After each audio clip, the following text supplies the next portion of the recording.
तरह का माहौल बन रहा है और राजा भैया वहाँ पर प्रचार प्रसार के जाने वाले हैं, तो आप समझ सकते हैं कि अगर वो ऐसा करते हैं तो यहाँ न सिर्फ अनुप्रिया पटेल के लिए मुश्किलें खड़ी होंगी, साथ में बीजेपी के लिए भी यहाँ पर एक कह सकते हैं बड़ा झटके के तौर पर देखा। तंज एक प्रकार से अनुप्रिया पटेल ने कुंडा विधायक राजा भैया को लेकर के कसा था, वो इस बात को अब स्वीकार बिल्कुल नहीं कर पा रहे हैं राजा भैया की ऐसा बयान आखिर अनुप्रिया पटेल ने मुझ पर कैसे दे दिया। और अब अगर उन्होंने मुझ पर यहाँ पर ऐसा बयान दे दिया है तो अब उनका यहाँ पर मैं निश्चित तौर पर खेल बिगाड़ने वाला। भैया के अगेंस्ट उन्होंने जो जिस तरीके का बयान दिया है, जिस तरीके के शब्दों का इस्तेमाल किया है, उसको लेकर कहीं ना कहीं यहाँ पर दोनों की मुश्किलें यहाँ पर बढ़ती हुई नजर आ सकती हैं, अनुप्रिया की भी और ओपी। नमस्कार, मैं नाज़मीन खान और आप देख रहे हैं SPN 9 न्यूज। कुंडा विधायक राजा भैया, सत्ता पक्ष विपक्ष की पार्टियां उनका समर्थन चाहती हैं। हर कोई चाहता है कि लोकसभा के चुनाव में राजा भैया उनकी पार्टी को समर्थन देते हुए नजर आए, लेकिन राजा भैया ने अपने एक बयान के जरिए ये जाहिर कर दिया कि वो पार्टियों को समर्थन देते हुए नजर नहीं आएंगे। राजा भैया ऐलान करते हैं ना ही उनकी पार्टी चुनाव लड़ेगी और ना ही लोकसभा चुनाव के मद्देनजर किसी पार्टी को समर्थन देती हुई नजर आएगी। लेकिन राजा भैया के ऐलान के बावजूद भी राजा भैया के कई कार्यकर्ता, कई नेता समाजवादी पार्टी के दफ्तर भी पहुंचते हैं, समाजवादी पार्टी को समर्थन देने का ऐलान भी करते हैं, जिससे साफ तौर पर जाहिर होता हुआ नजर आता है कि क्या राजा भैया सपा के साथ हैं, क्या राजा भैया ने भारतीय जनता पार्टी का खेल बिगाड़ दिया है। इससे जुड़े तमाम सवाल बनते हैं, क्योंकि एनडीए की सहयोगी दल अपना दल सोनेवाल की बात करें, अनुप्रिया पटेल, उन्होंने प्रतापगढ़ में एक बयान दिया। ये बयान था कि राजा रानी के पेट से नहीं बल्कि ईवीएम में वोट के जरिए पैदा होता है। जब से ही राजा भैया की नजरों में अनुप्रिया पटेल आ चुकी हैं और जब से ही राजा भैया के तमाम कार्यकर्ताओं द्वारा विरोध भारतीय जनता पार्टी का, अनुप्रिया पटेल का किया जा रहा है, जिसके बाद ये कहा जा रहा है कि क्या अनुप्रिया पटेल अपने बयानों को वापस लेती हुई नजर आएगी, क्या अनुप्रिया पटेल माफी मांगती हुई दिखाई देगी, क्योंकि राजा भैया भारतीय जनता पार्टी का प्रतापगढ़ से लेकर मिर्जापुर की सीट पर खेल बिगाड़ सकते हैं। इससे जुड़े हुए तमाम सवाल बनते हैं। न्यूज रूम में मौजूद हैं अमन सर, मेरे साथ मौजूद हैं। अमन सर, राजा भैया की बात करें, अनुप्रिया पटेल ने जब से बयान दिया है, जब से खुले तौर पर बात करें, सपा के समर्थन में आ रहे हैं। अब राजा भैया के कार्यकर्ताओं का ये कहना है कि अनुप्रिया पटेल का अपने दम पर क्या वजूद है, वो तो गठबंधन के साथ ही देखी जाती हैं, लेकिन राजा भैया का वजूद प्रतापगढ़ के साथ उनकी तमाम और सीटों पर भी नजर आता है। तो क्या अनुप्रिया पटेल मिर्जापुर सीट पर भी फंस चुकी है? देखिए, बिल्कुल मिर्जापुर सीट पर जिस तरह से हम देख रहे हैं कि पल्लवी पटेल ने अपना प्रत्याशी उतार दिया, वहीं सपा ने भी बड़े कह सकते हैं चतुराई के साथ में रमेश बिंद को वहां से उतार दिया, जो कह सकते हैं कि बीजेपी के सांसद थे। तो आप समझ सकते हैं कि एक तरीके से घेराबंदी तो हुई है यहाँ पर अनुप्रिया पटेल की, और साथ में जो राजा भैया के खिलाफ उन्होंने बयानबाजी की है और जिस तरह का माहौल तनातनी का नजर आता है, वो ये बताता है कि अब बीजेपी खेमे के अंदर भी दरार पड़ती हुई दिखाई पड़ती है, क्योंकि पूर्वांचल में देखा जा रहा था कि बीजेपी बड़ी मजबूत है, ताकतवर है और उसको हराना इंडिया गठबंधन के बस की बात नहीं है। लेकिन जैसे चुनाव नजदीक आया उसके बाद कई तरह के समीकरण बदले। आप देखिए, राजा भैया और बीजेपी के बीच में जिस तरह की अंडरस्टैंडिंग नजर आती थी, जिस तरह का तालमेल दिखाई पड़ता था, ऐसा लगता था कि राजा भैया पूरे और खुले मन से बीजेपी का समर्थन करते हुए नजर आएंगे। राम मंदिर को लेकर उन्होंने बयानबाजी की थी, इसके अलावा जब राज्यसभा चुनाव हुआ तब उन्होंने बीजेपी का साथ दिया। तो ये हर कोई जो जानकार राजनीति का वो ये मानकर चल रहा था कि भाई राजा भैया जो है बीजेपी का साथ देंगे। लेकिन जिस तरह से समीकरण बदले हैं और अब जिस तरह से खफा हुए हैं राजा भैया बीजेपी से, वो किसी के भी गले पहली बात उतर नहीं रहा। दूसरा ये भी है कि अगर राजा भैया खफा हुए तो किन किन सीटों पर प्रभाव पड़ सकता है। आप देखिए कि 3, 4, 5 सीटें तो उनके आसपास की, इसके ऊपर सीधा सीधा प्रभाव पड़ेगा। प्रतापगढ़ हो गया, कौशाम्बी है, प्रयागराज है, फूलपुर है, इसके अलावा मिर्जापुर की सीट को लेकर लगातार जिस तरह का माहौल बन रहा है और राजा भैया वहां पर प्रचार प्रसार के जाने वाले हैं, तो आप समझ सकते हैं कि अगर वो ऐसा करते हैं तो यहाँ न सिर्फ अनुप्रिया पटेल के लिए मुश्किलें खड़ी होंगी, साथ में बीजेपी के लिए भी यहाँ पर एक कह सकते हैं बड़ा झटके के तौर पर देखा जाएगा। और ऐसा माना जा रहा है कि अगर राजा भैया पूरी तरह से खफा रहते हैं तो 6-7 सीटों का फर्क बीजेपी के लिए पूर्वांचल में पड़ सकता है, जिन पे राजा भैया का प्रभाव दिखाई पड़ता है। इसके अलावा आप देखिए कि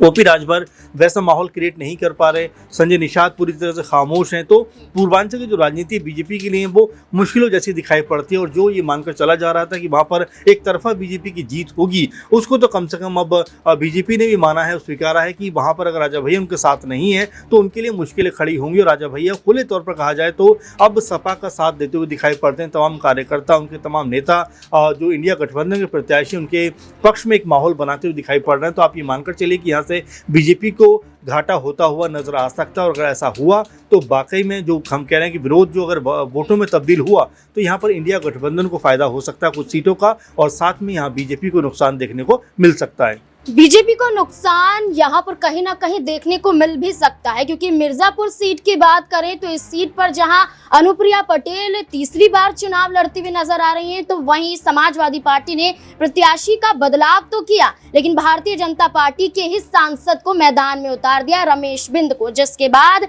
टकराव की स्थिति मिर्जापुर में कहीं ना कहीं ज्यादा देखने को मिल रही है। और इसी बीच राजा भैया का ऐलान करना कि वो खुले तौर पर मिर्जापुर में सपा के लिए प्रचार प्रसार करते हुए नजर आएंगे, क्या और भी ज्यादा मुश्किलें बढ़ती हुई नजर आएंगी। अक्षय मेरे साथ मौजूद हैं। अक्षय, क्या अनुप्रिया पटेल को जो बयान उन्होंने प्रतापगढ़ में दिए थे, क्या उन बयानों के जरिए माफी मांगनी चाहिए? क्योंकि अब राजा भैया ने मिर्जापुर जाने का भी ऐलान कर दिया और सीधे तौर पर अनुप्रिया पटेल के खिलाफ उतरते हुए नजर आ रहे हैं। वो राजा भैया जो राज्यसभा के चुनाव के दौरान भारतीय जनता पार्टी को समर्थन दे रहे थे, तो अनुप्रिया पटेल को कहीं सोच समझकर अपने बयानों को नहीं देना चाहिए था? जी बिल्कुल, देखिए जिस तरीके से बयान यहाँ पर सामने आया है अनुप्रिया पटेल का, वो निश्चित तौर पर कहीं ना कहीं राजा भैया की भावनाओं को ठेस पहुंचाने वाला है। इसमें कहीं एक और चीज मुझे लगता है कहीं ना कहीं केंद्र बन जाती है। आप अगर गौर करेंगे यहाँ पर राजा भैया को लेकर के दो चीज हुई, या राजा भैया की तरफ से दो चीज हुई। यहाँ पर लंबे वक्त से कयास लग रहे थे, लगभग एक हफ्ते पहले तक कयास लग रहे थे कि राजा भैया पूर्वांचल में जो चुनावी कार्यक्रम है वो पहुंच चुका है, वहां पर अब किसका समर्थन करेंगे, भाजपा का या सपा का।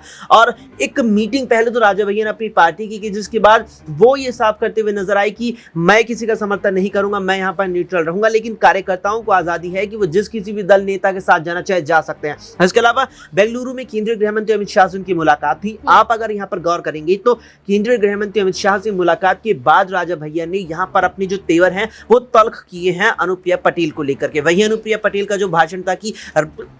अब ईवीएम से राजा और रानी पैदा होते हैं, तो कुल मिलाकर के यहाँ जो तंज एक प्रकार से अनुप्रिया पटेल ने कुंडा विधायक राजा भैया को लेकर के कसा था, वो इस बात को अब स्वीकार बिल्कुल नहीं कर पा रहे हैं राजा भैया की ऐसा बयान आखिर अनुप्रिया पटेल ने मुझ पर कैसे दे दिया। और अब अगर उन्होंने मुझ पर यहाँ पर ऐसा बयान दे दिया है तो अब उनका यहाँ पर मैं निश्चित तौर पर खेल बिगाड़ने वाला हूँ। तो कुल मिलाकर के जो बयान यहाँ अनुप्रिया पटेल ने दिया है वो इन चुनावों में उनके लिए मुश्किलें खड़ी करता नजर आ रहा है। देखिए, राजा भैया की बात करें तो राजा भैया चुनाव नहीं लड़ रहे हैं, ना ही उनकी पार्टी से कोई चुनाव लड़ रहा है, लेकिन इतनी ताकत रखते हैं कि जिनके समर्थन में उतरते हुए दिखाई दे रहे हैं वो कहीं ना कहीं जीत की कगार पर पहुंच सकते हैं। इस बात का दावा खुद ब खुद राजा भैया की पार्टी के जरिए किया भी जा रहा है। लेकिन अगर प्रतापगढ़ की बात करें, मिर्जापुर की बात करें, तो यहाँ पर ना सिर्फ एनडीए की तरफ से चुनाव लड़ा जा रहा है, सपा की तरफ से चुनाव लड़ा जा रहा है, बीएसपी की तरफ से चुनाव लड़ा जा रहा है, बल्कि पीडीएम के तहत भी चुनाव लड़ा जा रहा है। यहाँ पर अपना दल कमेरावादी प्रमुख पल्लवी पटेल भी चुनावी मैदान में उतरती है, अपने प्रत्याशियों को उतारती हुई नजर आती है। लेकिन राजा भैया के बयान के बाद जहां सपा की तरफ से समर्थन मिलता है, तो वहीं पल्लवी पटेल की तरफ से कोई भी बयान सामने नहीं आता है, जिसके बाद कई सवाल और भी बनते हुए नजर आते हैं। मनीष मेरे साथ मौजूद हैं। मनीष, जैसे कि बात करें, अनुप्रिया पटेल ने सीधे तौर पर बगावत कर दी, लेकिन पल्लवी पटेल यहाँ पर फूक फूक कर कदम रख रही है, क्योंकि चुनाव उनके प्रत्याशी भी यहाँ पर लड़ रहे हैं, अपनी बहन के खिलाफ नहीं जा रही हैं, ना ही राजा भैया के खिलाफ जा रही हैं। क्या ये सोच कर बैठी हैं कि अगर राजा भैया के खिलाफ गए तो उनके प्रत्याशी की भी हार यहाँ पर तय मान ली जाए और राजा भैया उनके खिलाफ भी उतर सकते हैं? क्या लगता है? जी बिल्कुल, जिस तरीके से पल्लवी और ये अनुप्रिया का जो मैटर यहाँ पर चलता हुआ यहाँ पर देखा गया है, वो कहीं ना कहीं राजा भैया से यहाँ पर कनेक्टेड रहे हैं। और कहीं ना कहीं देखा जाए जिस तरीके से राजा भैया और अनुप्रिया के बीच यहाँ पर जो बहसबाजी यहाँ पर चलती है, या जो चुनावी जुमलों का इस्तेमाल यहाँ पर किया जाता है, एक दूसरे पर जो आरोप प्रत्यारोप उनके द्वारा लगाए गए हैं, वो कहीं ना कहीं यहाँ पर पल्लवी पटेल को यहाँ पर नुकसानदायक हो सकते हैं। क्योंकि जिस तरीके से देखा गया, पहले दोनों बहनें एक साथ थीं, तो अब दोनों बहनें अलग बेशक हो गई हैं, लेकिन एक दूसरे के खिलाफ कोई भी बयानबाजी करती हुई यहाँ पर जल्दी नहीं देखी जाती है, क्योंकि ये चुनावी माहौल है और यहाँ पर चुनावी माहौल के चक्कर में दोनों ही पारिवारिक रिश्तों को अपने खराब करना नहीं चाहती। तो इसके चलते कहीं ना कहीं जिस तरीके का माहौल यहाँ पर बनता हुआ नजर आ रहा है, उसको देखते हुए कहीं ना कहीं तमाम जो पार्टी यहाँ पर लोकसभा चुनाव में ताल ठोकती हैं, उनको कहीं ना कहीं एक दूसरे के खिलाफ जो है जो चुनाव प्रचार जो चल रहा है उसको लेकर असमंजस की स्थिति यहाँ पर बन जाती है, क्योंकि जिस तरीके का इस बार चुनाव प्रचार किया जा रहा है, तमाम पार्टी जैसे आपने कहा कि यहाँ पर चुनावी मैदान में उतरी है, कुछ नई पार्टियों ने भी यहाँ पर ताल ठोकी है, तो कहीं ना कहीं ये मुकाबला जो है बेहद ही दिलचस्प और बेहद ही यहाँ पर कड़ा होने वाला है। और कहीं ना कहीं देखा जाए तो इस मुकाबले के चलते यूपी की सियासत में बहुत बड़े बदलाव आ सकते और हैं। सवाल लूंगी, ओपी राजभर ने अनुप्रिया पटेल का साथ दिया, ओपी राजभर के बेटे घोसी से चुनाव लड़ रहे हैं, एक सीट मिलती है, क्या उसी सीट को भी फंसाने में लगे हुए, क्योंकि अनुप्रिया पटेल का समर्थन करना यानी कि राजा भैया के खिलाफ उतरना। ओपी राजभर के बयान से क्या कहना है? जी देखिए, जिस तरीके से ओपी राजभर ने बयान दिया है और अनुप्रिया का समर्थन किया है, उसको लेकर कहीं ना कहीं ये देखा जा सकता है कि ओपी राजभर जो है चुनावी मैदान में यहाँ पर फिर दोबारा से एक बार एक्टिव होते हुए नजर आते हैं। और राजा भैया के अगेंस्ट उन्होंने जो जिस तरीके का बयान दिया है, जिस तरीके के शब्दों का इस्तेमाल किया है, उसको लेकर कहीं ना कहीं यहाँ पर दोनों की मुश्किलें यहाँ पर बढ़ती हुई नजर आ सकती हैं, अनुप्रिया की भी और ओपी राजभर की भी, क्योंकि जिस तरीके से राजा भैया का यहाँ पर वर्चस्व देखा गया है, उनका रुतबा यहाँ पर देखा गया है, उसको लेकर कहीं ना कहीं बेशक वो चुनावी मैदान में खुले तौर पर नहीं उतरे हैं और उनकी पार्टी जो है चुनाव नहीं लड़ रही है, लेकिन उन्होंने ये कहा है अपने समर्थकों को, अपनी पार्टी के तमाम नेताओं को, कि अगर वो किसी पार्टी का समर्थन करते हैं या किसी पार्टी के साथ जाना चाहते हैं